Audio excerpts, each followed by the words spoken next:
Hello everyone, आप सब कैसे हैं। मैं उम्मीद करता हूं कि बहुत अच्छे होंगे और अपनी पढ़ाई को बहुत अच्छे से कर रहे होंगे। मैं Akash Kumar Bhadana ICT virtual classroom में आपका बहुत बहुत स्वागत करता हूं मेरे प्यारे बच्चों। जैसे आपको पता है मेरे प्यारे बच्चों, बेसिकली 7th क्लास है हमारी, और 7th क्लास में हम लोग आपका देख रहे हैं ज्योग्राफी इन्वायरमेंट।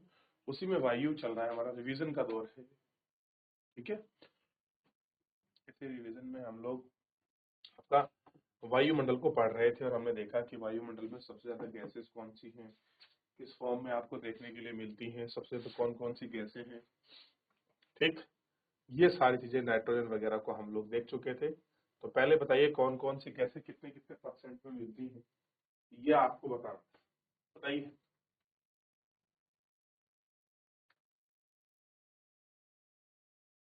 देख लिया,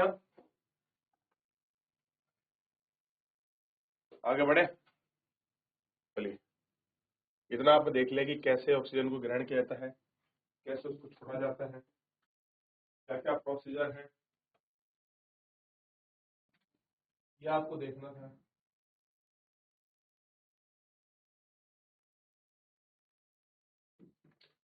देखिए एक बार,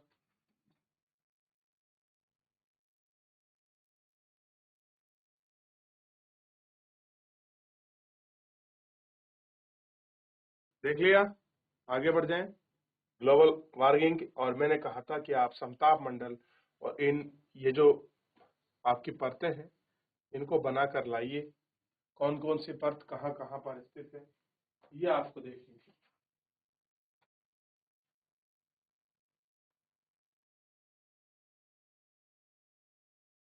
हो गया, आगे बढ़ जाते हैं। आज थोड़ा इसके नीचे देखते हैं कि टेम्परेचर का मैं बता चुका हूँ कि जलवायु और मौसम का एक दूसरे से कैसा को आपका इंटर रिलेशन है, ये आपको देख चुके हैं। थोड़ा सा आगे बढ़ते हैं और टेम्परेचर की तरफ बढ़ते हैं और देखते हैं कि टेम्परेचर यानी कि तापमान। आप प्रतिदिन जिस ताप का अनुभव करते हैं वह है वायुमंडल का तापमान। क्या है? तापमान है। वायु में मौजूदा ताप एवं शीलनता के परिमाण को तापन कहते हैं। वायुमंडल का तापमान केवल दिन और रात में ही नहीं बदलता, बल्कि ऋतु के अनुसार भी बदलता है। शीत ऋतु की अपेक्षा ग्रीष्म ऋतु में ज्यादा तापमान होता है। आ जाते एक जगह कम होता है और ग्रीष्म ऋतु में टेम्परेचर ज्यादा होता है। आपतन एक महत्वपूर्ण कारक है। आपतन, अब आपतन क्या होता है? जो तापमान के वितरण को प्रभावित करता है। सूर्य से आने वाली ऊर्जा, जिसे हम किरण कहते हैं, पृथ्वी को रोकता है, उसे आपतन कहलाता है। यानी कि जो पृथ्वी पर प्रकाश को आने से रोकता है वो क्या कहलाता है? आपतन कहलाता है। आप बताइए, सबसे पहली बात, हम टेम्परेचर को किसमें आपका मेजर करते हैं? टेम्परेचर को मापने की क्या यूनिट है? कैसे मापते हैं हम टेम्परेचर को? दूसरा, आपतन, सूर्य की मात्रा भूमध्य रेखाओं पर घटती है, इसीलिए तापमान उसी प्रकार घटता है, कहीं घटता है कहीं बढ़ता है। अब देखिए, तापमापी तापमान मापता है, वायुदाब वायु को मापता है, वर्षा मापी वर्षा को मापती है, दिशा आपके पवनों की दिशा बताती है।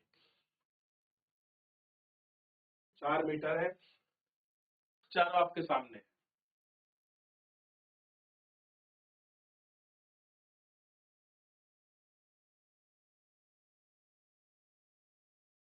देख लिया।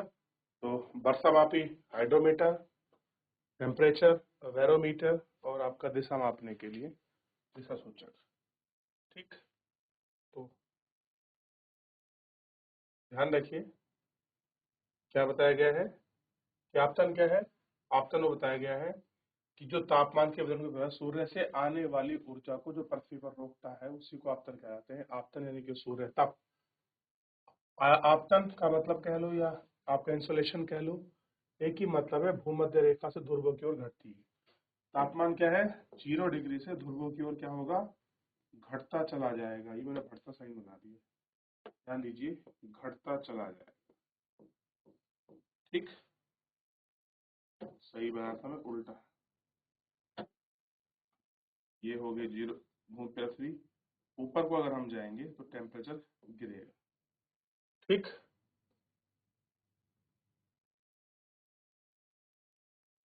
कह रहे क्या आप समझ गए होंगे कि ध्रुव बर्फ से क्यों ढक जाते हुए हैं।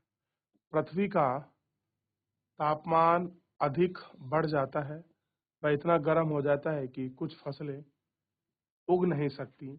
गांव की अपेक्षा नगरों का तापमान बहुत अधिक होता है। दिन के समय एस्फाल्ट बनी सड़कें, धातु में कंक्रीट से बने भवन, ठीक, ये रात के समय में ऊष्मा को मुक्त करते हैं। नगर के भीड़ वाले ऊंचे भवन में गर्म वायु को रोकते हैं, जिससे नगरों का तापमान बढ़ जाता है। दिन में क्या करते हैं, वो हीट का अवशोषण करते हैं, और जैसे ही आपका रात्रि होगी तो उसको वापस छोड़ेंगे, और जब रात को वापस छोड़ते हैं ये क्या होते हैं, रात को 2 बजे के बाद ठंडा महसूस होने लगता है।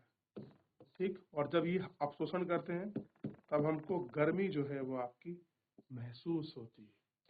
ये कारण है अवशोषण का।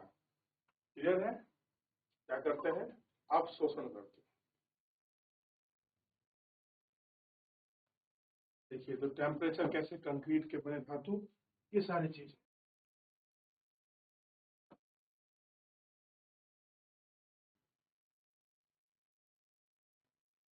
चलिए अब बात करेंगे एयर प्रेशर। आप किसको वायु दाब कहते हैं।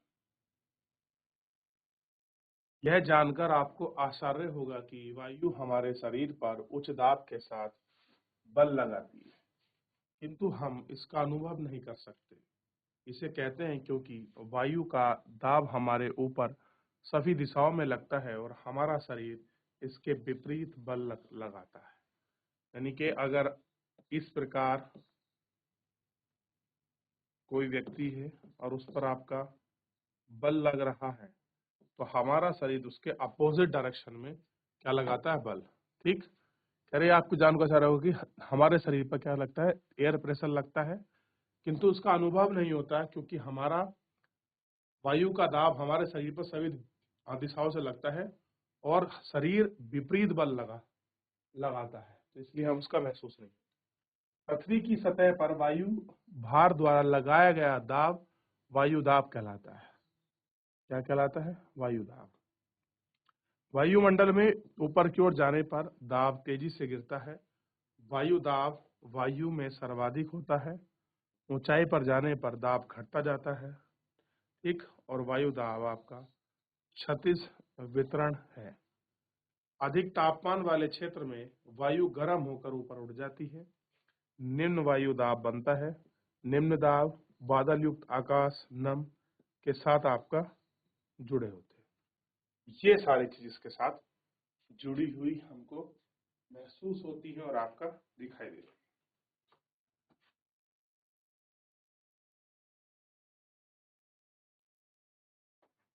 चलिए आगे बढ़ जाए। कह कम तापमान वाले क्षेत्र पर वायु ठंडी हो जाती है। जहां पर टेम्परेचर कम होगा एयर क्या हो जाएगी आपका, अगर टेम्परेचर कम है तो एयर ठंडी हो जाती है। इसका फलस्वरूप यही भारी होती है। वायु निमज्जन होकर उच्च वायुदाब क्षेत्र, निमज्जन का मतलब है ऊपर उठना, ठीक, होकर उच्च वायुदाब का क्षेत्र बनाती है। उच्च वायुदाब के कारण स्पष्ट एवं स्वच्छ आकाश होता है। किसका होता है, हाई प्रेशर की वजह से। वायु सदैव उच्च दाब क्षेत्र से निम्न वायु दाब क्षेत्र की ओर गमन करती है।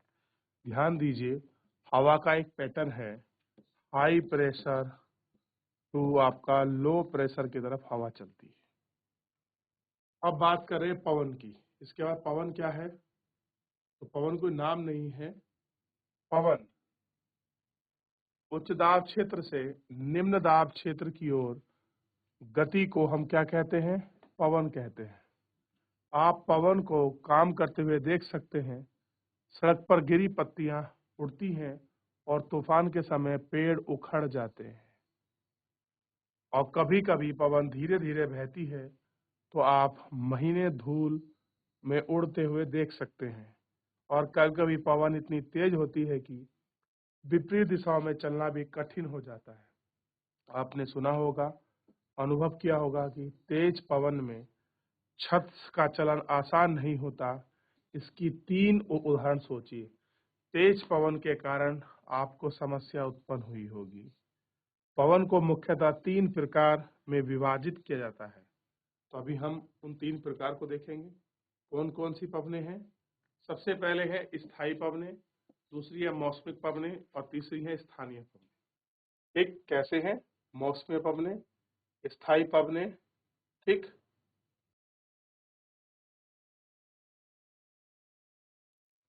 क्लियर है? इनको देखें। तो सबसे पहले इन पवनों को देखिए, फिर मैं आपको स्थायी और वो वाली सारी जो पवनें हैं उनको आपको समझाऊंगा।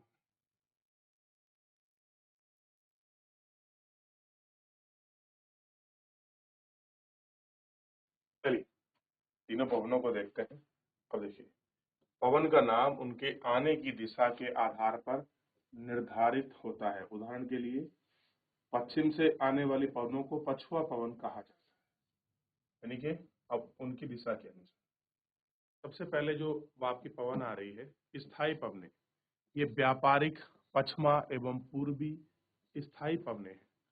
पश्चिमा पवनें यानी कि जो पश्चिम दिशा चल रही होंगी, पूर्वी पवनें यानी कि जो पूर्व दिशा चल रही होंगी, ये स्थायी पवनें हैं।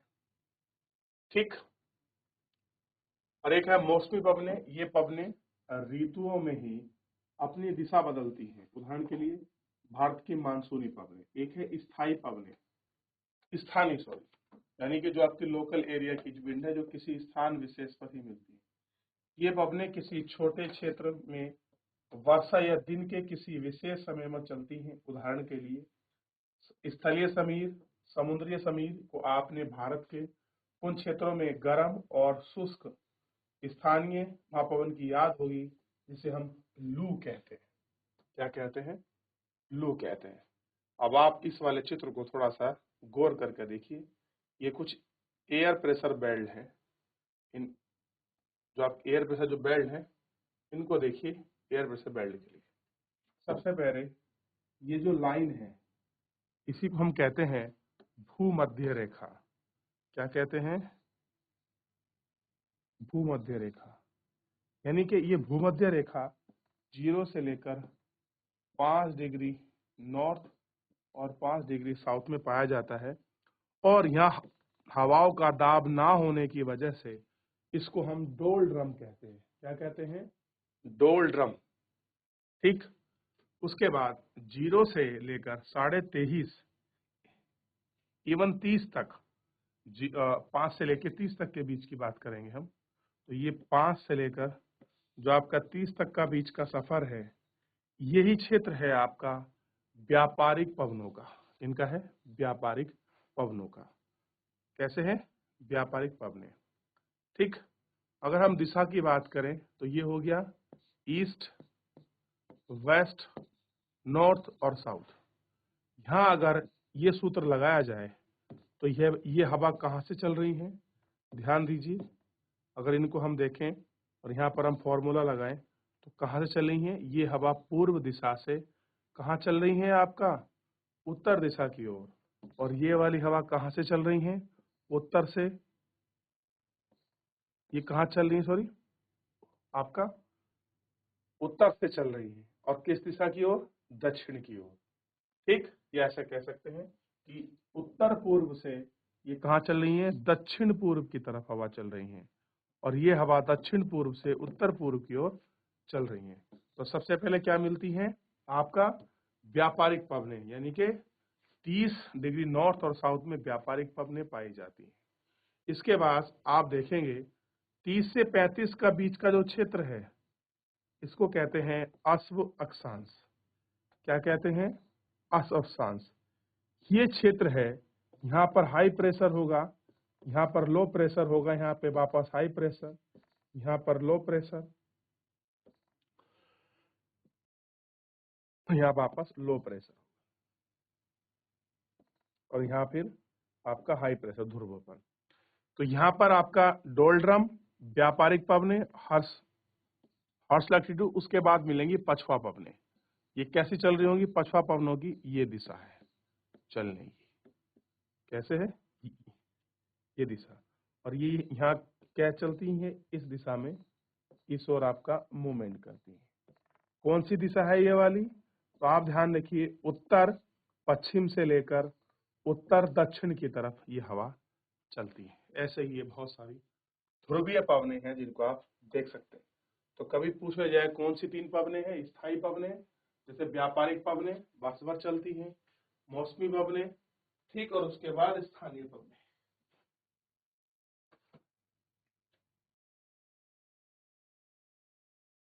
चलिए, तो फिलहाल मेरे प्यारे बच्चों, आज के लिए इतना ही। मिलते हैं नेक्स्ट लेक्चर में। धन्यवाद।